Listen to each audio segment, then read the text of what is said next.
Hello, everyone. I am Pearl Jean Mabe, and I would like to welcome you to today's webinar. Webinars are brought to you as a membership benefit of Heritage Ohio. Our mission is to help people save the places that matter, build community, live better. Today, we will have a presentation on federal qualified opportunity zones, and we'll be taking questions at the end of the presentation. If you have a question, please do type it into the question box at any time. Most issues with the webinar software will be solved if you close the program and restart it with the link that was sent to you. Tomorrow we'll be sending out the recording, and if you would like a copy of the presentation, please do let us know by email. We have 3 presenters today, and I'll start with the first one. Kelly Bissinger is a partner in the Voorhees, Washington, D.C. office and a member of the Finance, Energy, and Real Estate Group. Her practice is focused on real estate and tax matters.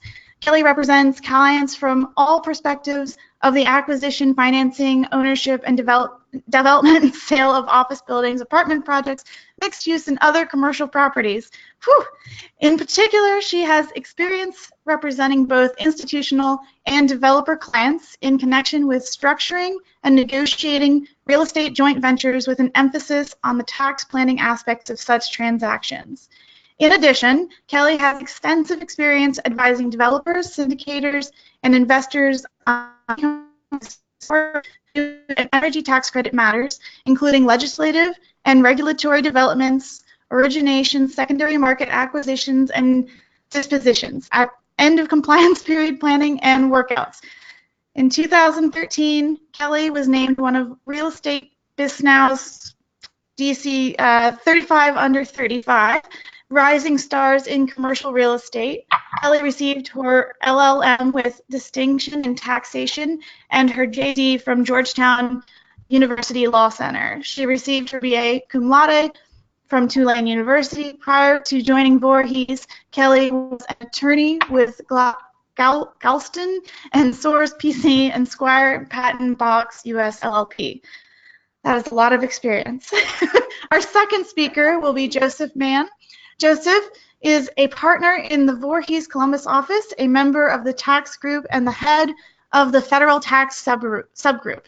He practices generally in the area of federal taxation, including public and tax acquisitions and divestitures, partnerships, limited liability companies, S corporations, joint ventures, venture capital, real estate, restructuring, financing, and equity transactions. Joseph advises in transactions involving federal new markets tax credits and historic tax credits. Joseph's federal practice also includes tax aspects of the oil and gas industry, including divestitures and joint ventures relating to interests in the Utica Shale Formation in eastern Ohio.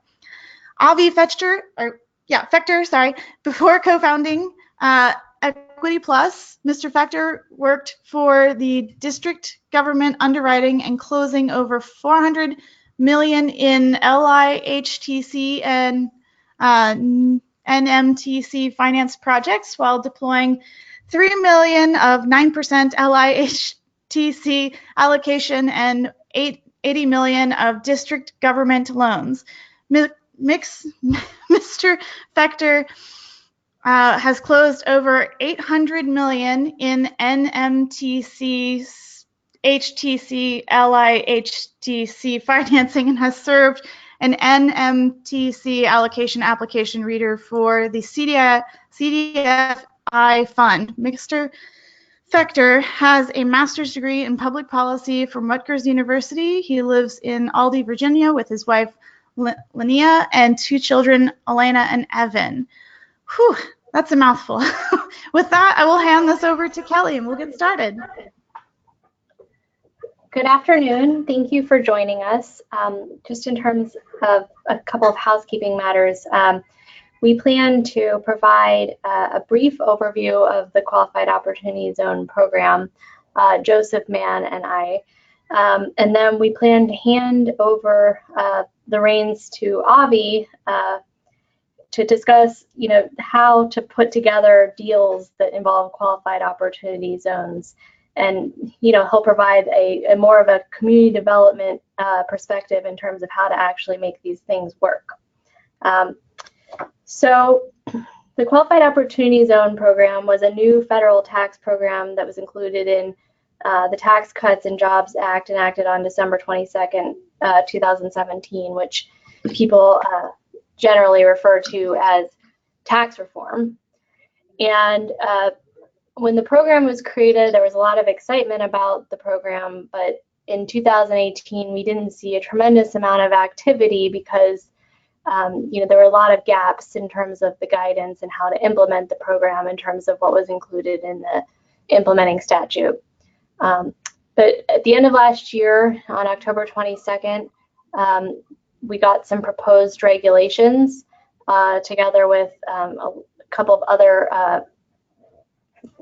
administrative guidance. And so people are now much more excited about the program, and we're starting to see people using it in their projects.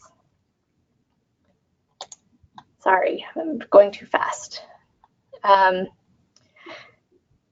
Just in terms of a qualifier, the information that's contained in this presentation is based on the current guidance that currently exists. So, this may be subject to modification as additional guidance is provided by the IRS and Treasury.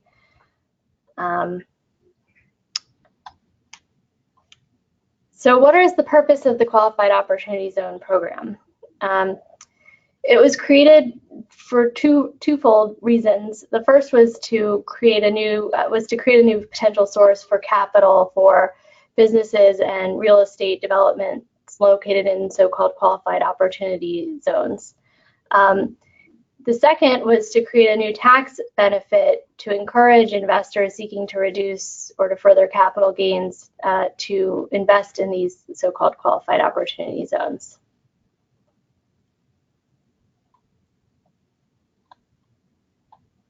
Sorry, I'm having a little bit of technical difficulty with the mouse scrolling through the slides. I apologize.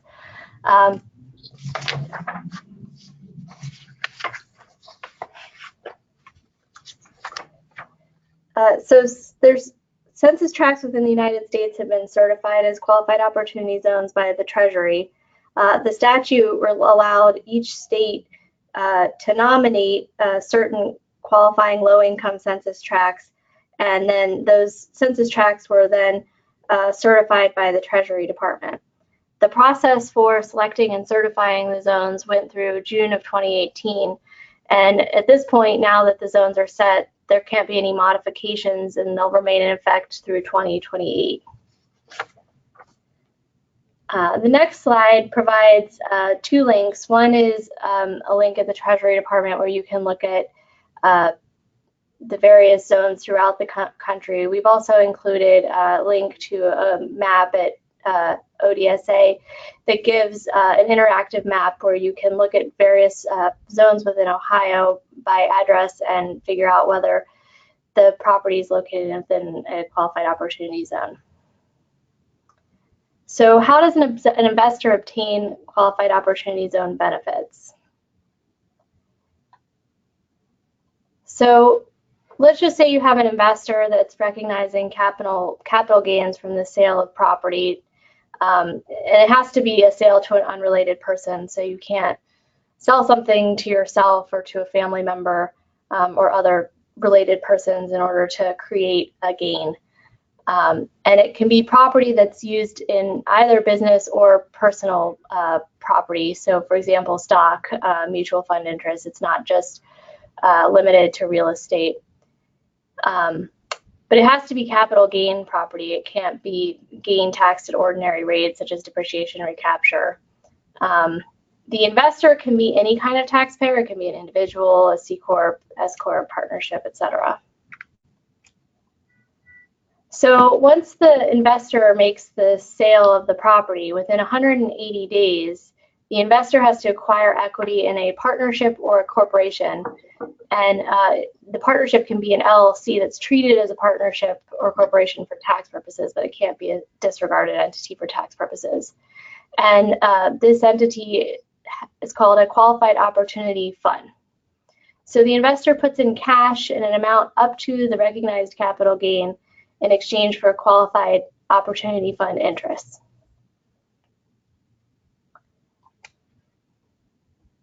So the benefit to the investors depends upon how long they hold their equity interest in the qualified opportunity fund. So if an investor holds its interest in the qualified opportunity fund so overall, when the investor puts its money in the qualified opportunity fund, it benefits from a gain deferral until the earlier of its disposition of its interest or December 31st, 2026. And then it can get other benefits based upon how long it holds the interest. So if the investor holds the interest for 5 years, 10% of the deferred gain is completely eliminated.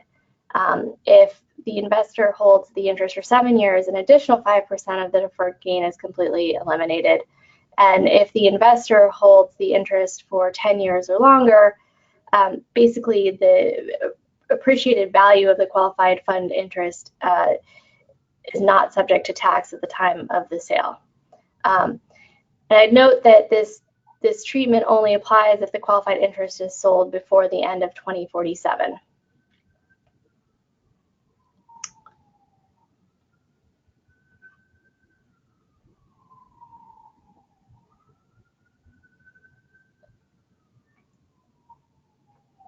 So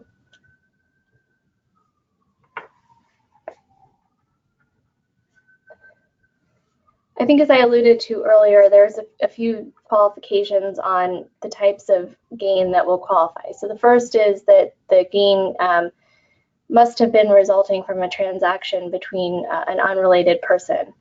And so for relatedness purposes, it's generally a 20% test.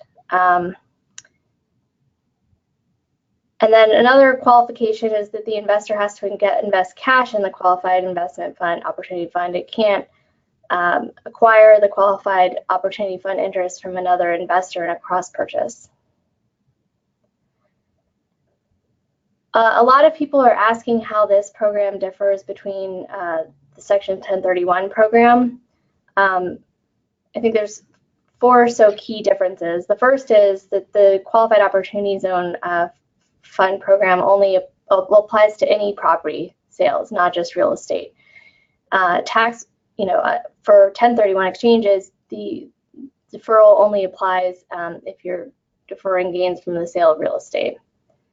The benefits do not require the direct tracing of sale proceeds. So in a 1031, when you sell the real estate, you have to put the gains through a qualified intermediary in order to receive the benefits of the 1031, and you have to, trace the proceeds directly through to the new acquisition of real estate. Whereas in the Qualified Opportunity Zone program, there's no tracing, and money is basically fungible.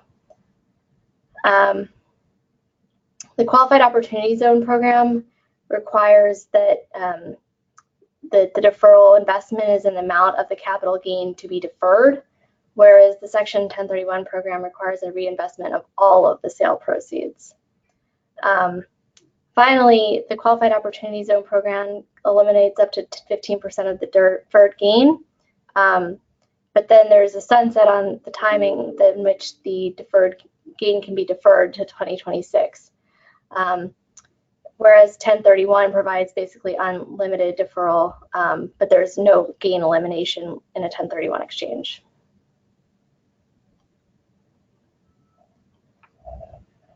So what is a qualified opportunity fund? As I alluded to earlier, it's an entity that's taxed as a corporation or a partnership. It has to be organized for the purpose of investing in qualified opportunity zone property, and it must file an election with the IRS. An LLC that's disregarded for tax purposes with a single member does not qualify. A pre-existing entity may elect to be a qualified opportunity fund if it modifies its organizational documents accordingly. What is a qualified opportunity fund? It's an entity that holds at least 90% of its assets in qualified opportunity zone property.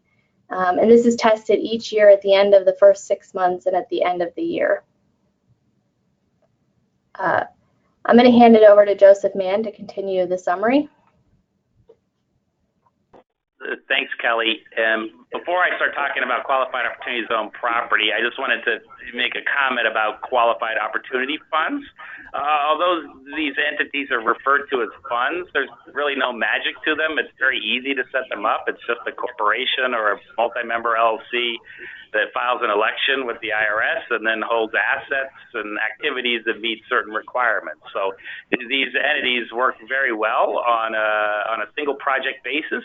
You have an investor that wants to invest in a project in a qualified opportunity zone.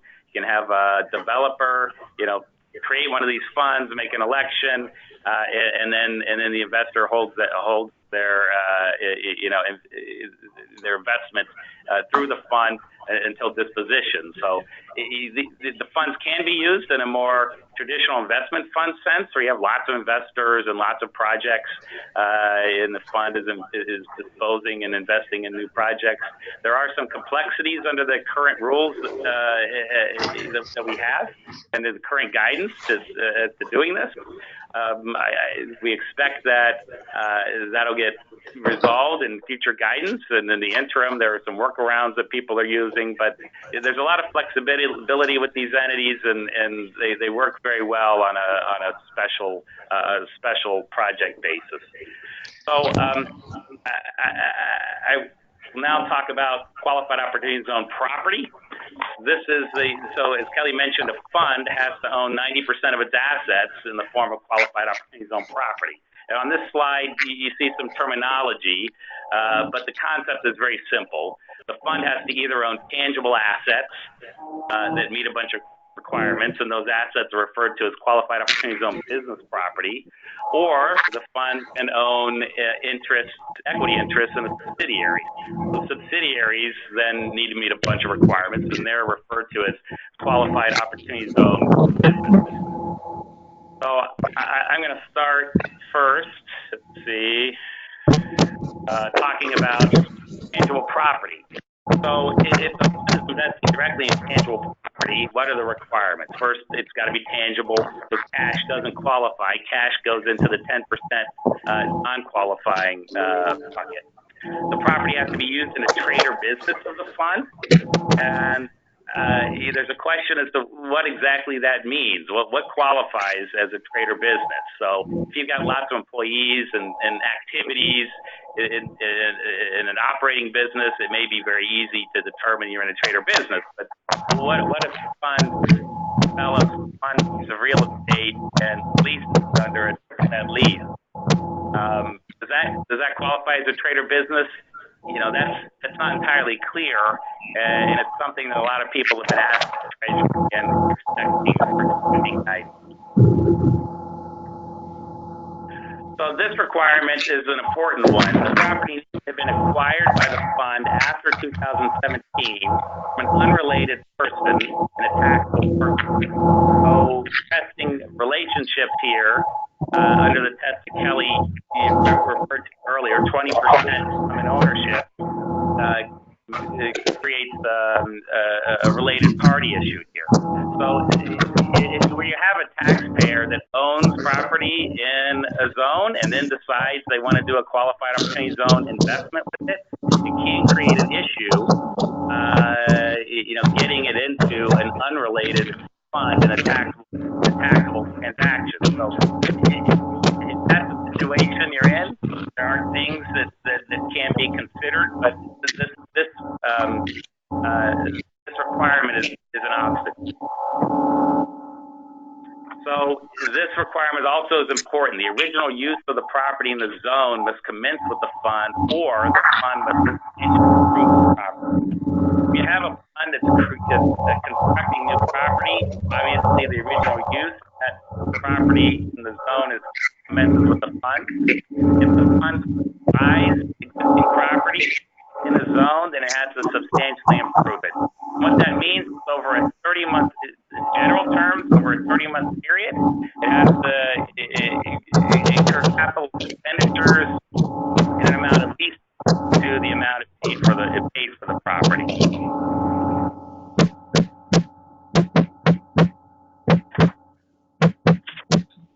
And the last test During substantially all of the fund's holding period for the property, substantially all of the use of the property must be in a zone. So this gives you a flavor for some of the complex, convoluted terminology that are in these rules. We don't know what substantially all means in either one of these references, whether it's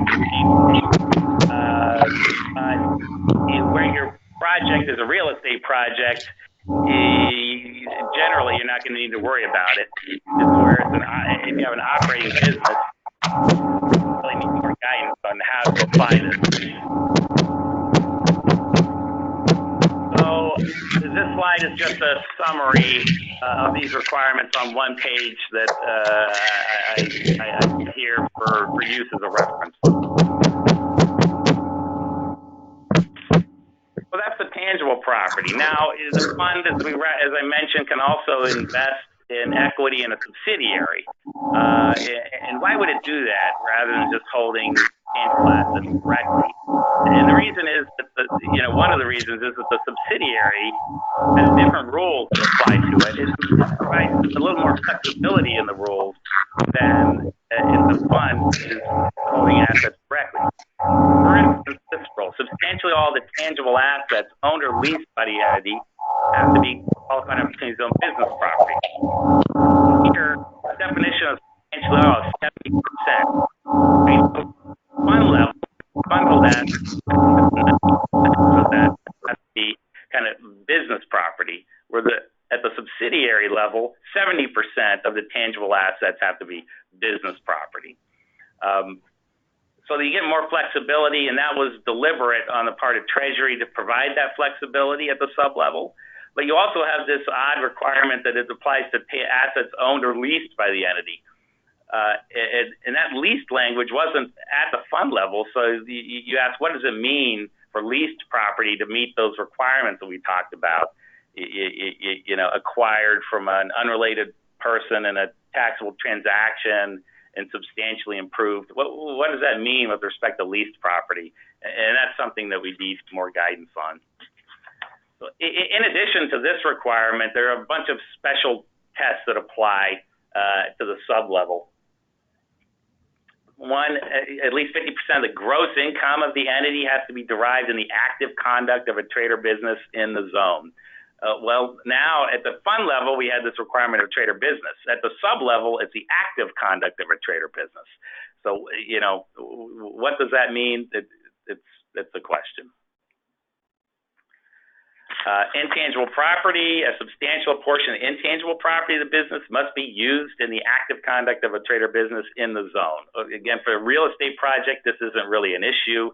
You're not dealing with intangible property, but for an operating business, how to apply this is still an open question. Non-qualified financial property test.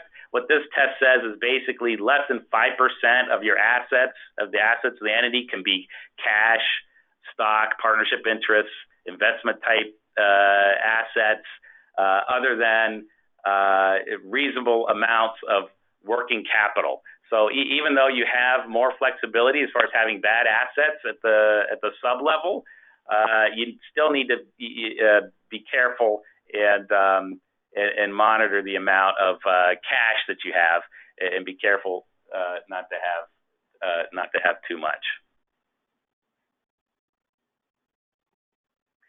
And the last requirement for the qualified opportunity zone businesses, certain businesses don't qualify, certain activities don't qualify. This isn't an issue for most businesses, but it's important to consult the list and make sure that if you're considering a qualified opportunity zone project, that you're not under one of these categories. So again, I've provided a summary page that kind of lists the various requirements that I just went through for qualified opportunity zone business property and qualified opportunity zone businesses for use as a reference.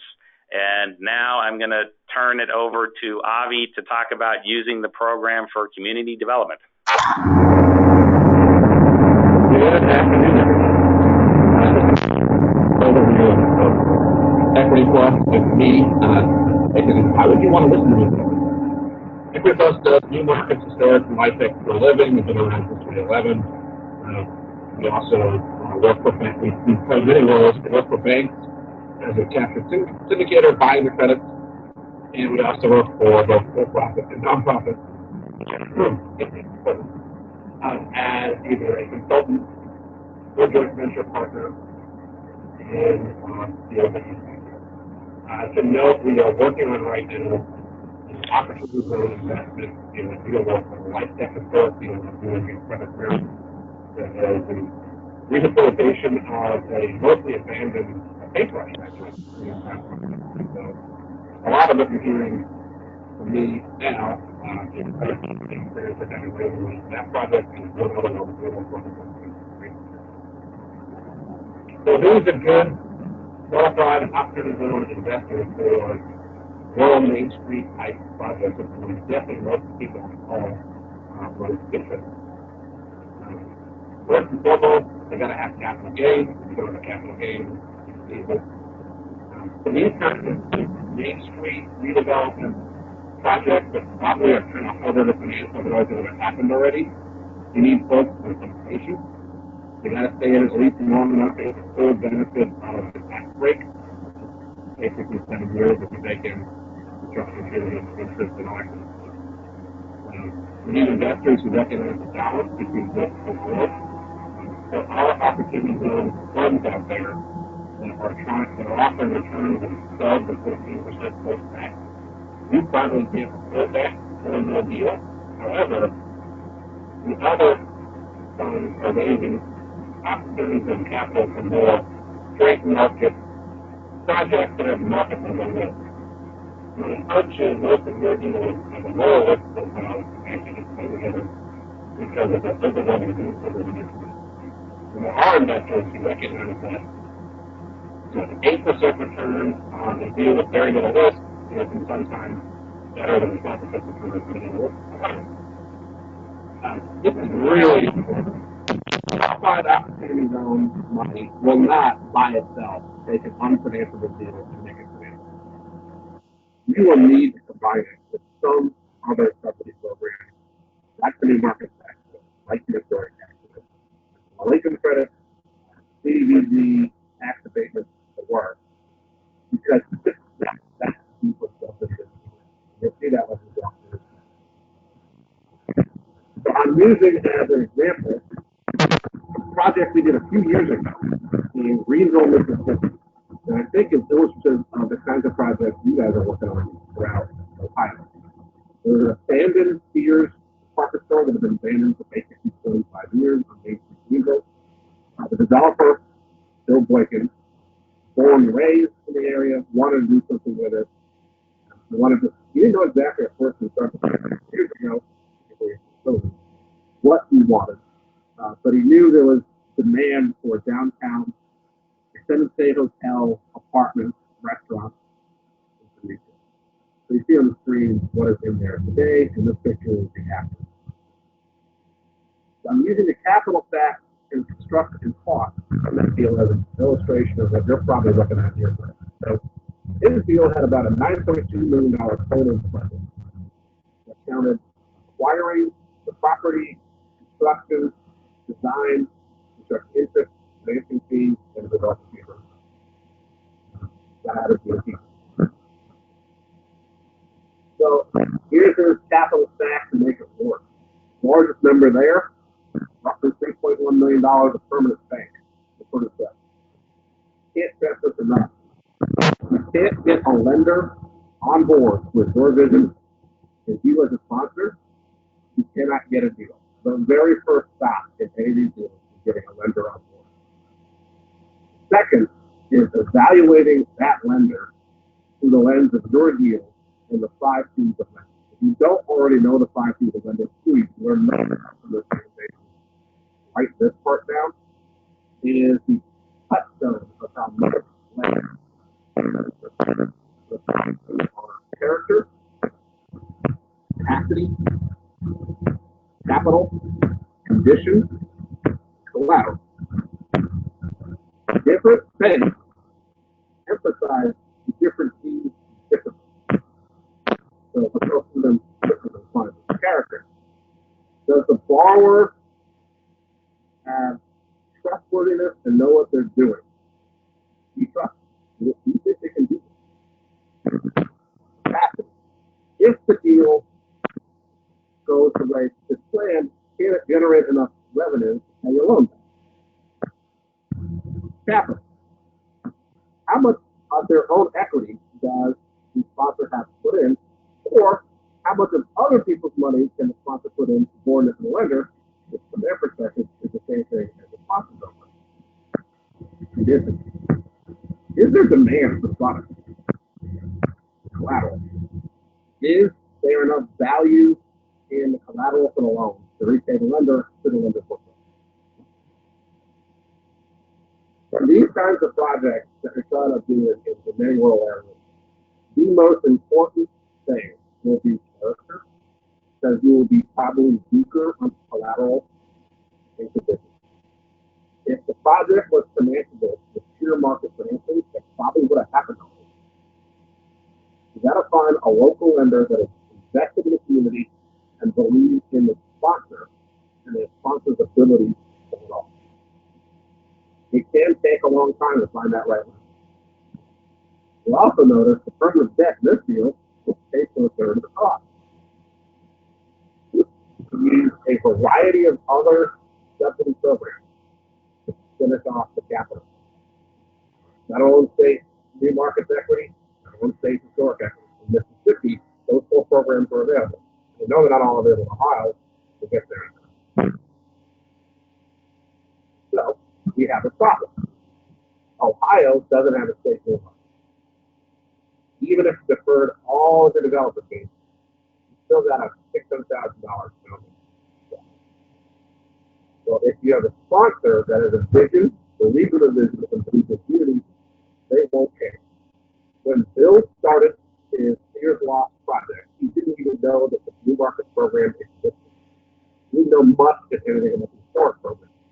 He just knew that there was an empty building that needed to be brought back to life, and he was going to do whatever it took to figure out how to get there. He had the vision before he knew the capital. Honestly, he didn't really figure out the full capital tax and started working with us to get all the stuff cleared. So I took the pro forma of that and put it through a opportunity zone lens to figure out, since you don't have a state new markets program, could opportunity zones fill that gap? And it looks like it could. It looks like for that project in Mississippi, with those facts and circumstances, you can attract $1 million of opportunity zone equity and provide a 10% post-tax return to the investor. And if you see, opportunity for $1 million is roughly 10% of the capital. You probably can raise 10% of your capital tax with opportunities on equity. Maybe 15 if the capital is pretty good. It's certainly probably not much more than that if you want to keep control of the deal yourself. What you're basically doing is selling off a chunk of your future cash flow and appreciation to raise the money to pay your bills and pay yourself at the moment. Most construction lenders, back to the bank, want to see a decent cushion in the capital stack. That if there's a construction cost overrun, if there's delays in construction, if anything happens they don't see coming, the deal itself has the capacity to absorb it before the sponsor has to put in more money. The way you show that is having a developer fee that could be deferred if you had to, but they wouldn't.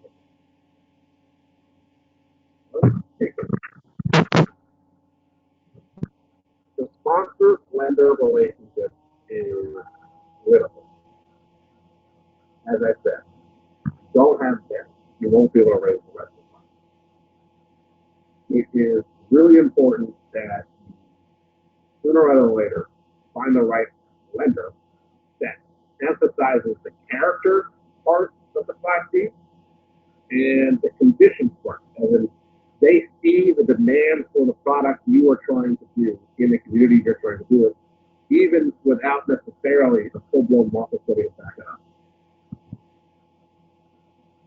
Projects take time. Bill Boykin wandered proverbially in the desert for 2 years before he figured out the capital stack to get it done. And then it was another 12 to 18 months between that moment and actually closing on construction. So patience is a virtue. You got to have folks that believe in it and the ability to carry it for a period of time. As we discussed, as you're initially looking at a deal, you should kind of assume opportunity zone money and get you 10% of your capital stack, 15% on the outside of the sponsors like that keep a lot of stuff. And then you can verify that by running a cash flow analysis and kind of looking at the deal from the opportunity zone investment perspective. And you get them with the return that they would probably be looking for, because I said 7 to 8 post-tax at a minimum. You start getting a double digits, and it's easier to attract the money in the door. You will have to have a pretty good understanding of other subsidy programs to fill out the capital. As I've already said, if the deal was viable with 90% debt and 10% someone else's money, it's probably already done. The kinds of deals you're trying to get done with opportunities on equity will probably need more than 10% subsidy to get across. And if I was in your shoes trying to do a deal, I think your most likely source of opportunity money is a wealthy investor that has some connection to the community of product type that you're seeking. What do I mean that? Well, if you're a nonprofit trying to do a deal, probably one of your board members. They will trust you to know what you're doing. They'll believe in the mission. If you provide the economic return, there's an incentive for them to do it. An example of this, going back to my history a little bit, was back in 2008 when the economy collapsed. There was a period of about 12 months, maybe longer, when there was hardly any bank or insurance companies in the country that was buying loans and taxes. They all abandoned the market. You couldn't find an investor in the price. There was a project in D.C. that got stalled because of it, because they were relying on tax equity and it didn't raise. Well, one of their board members happens to be one of the founders of the Carlyle Group. Needless to say, he could use the credit, and he had the liquidity to finance it. So he stepped in, and for that particular deal, bought the credit himself, purchased it. The deal went forward. Now, if you do not give them a great, because you needed to have no choices, so he got a phenomenal return, but the deal happened. It was the only tax credit deal in the District of Columbia. Normally, we have 20 to 30 to go. If it's not, so your best bet is probably a wealthy individual that's tied to your community. Institutions will be harder. That being said, there are institutions raising opportunities on money and seeking to deploy that money into other deals. And some of these op-zone investors prefer different types of product types. So some are looking for student housing, some are looking for retail, some are looking for hotels, some are looking for commercial, some are looking for master lease buildings that have a virtually guaranteed income. If you're a strong enough sponsor that will use the buildings for your own headquarters or something like that, that is enabling. So if it's not someone tied to you and your community directly as an individual, there are institutional investors that are looking for certain assets to invest in with opportunity zone money. So with that, I think we can kick it to questions. All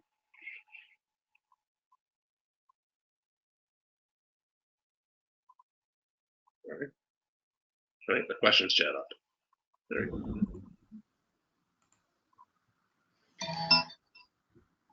Okay.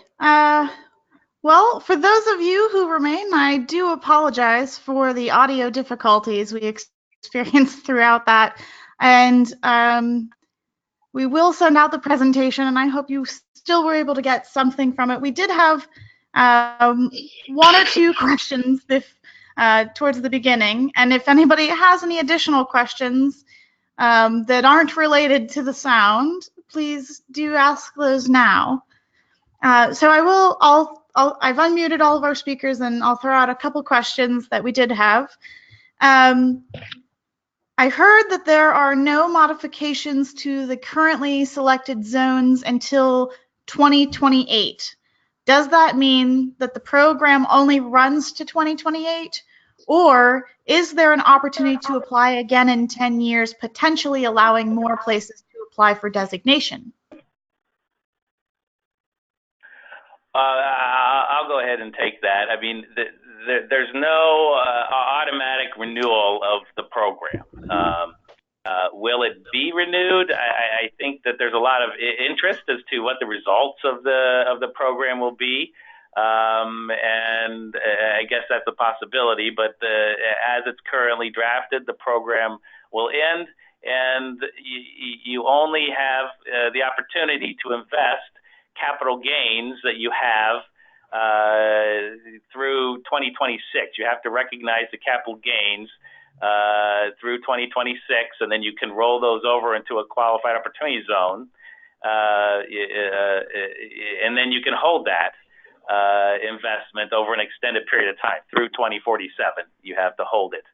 But whether the program will be kind of renewed and allow investments beyond 2026 is an open question. All right. Are there any additional questions? Do type them into the question box at this time. As of right now, I do not have any additional questions. I will wait a few moments to see if anybody has any questions. I would like to thank our speakers today, even if we couldn't hear you 100%. We will, if it is okay, we'll share the slides tomorrow along with the recording so that you can get what you can out of it. And with the fact that there are no additional, okay, so we have another question. Are you aware of any potential projects in Ohio?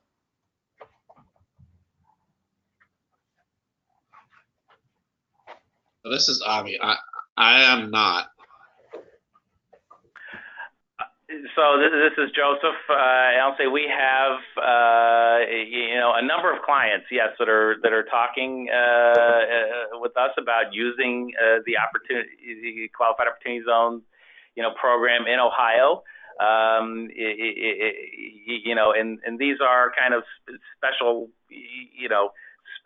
project use. So setting up a fund that would be used for a specific project. But there's a lot of interest by developers. There's a lot of interest by investors in this program, and so yes, we're seeing projects move forward.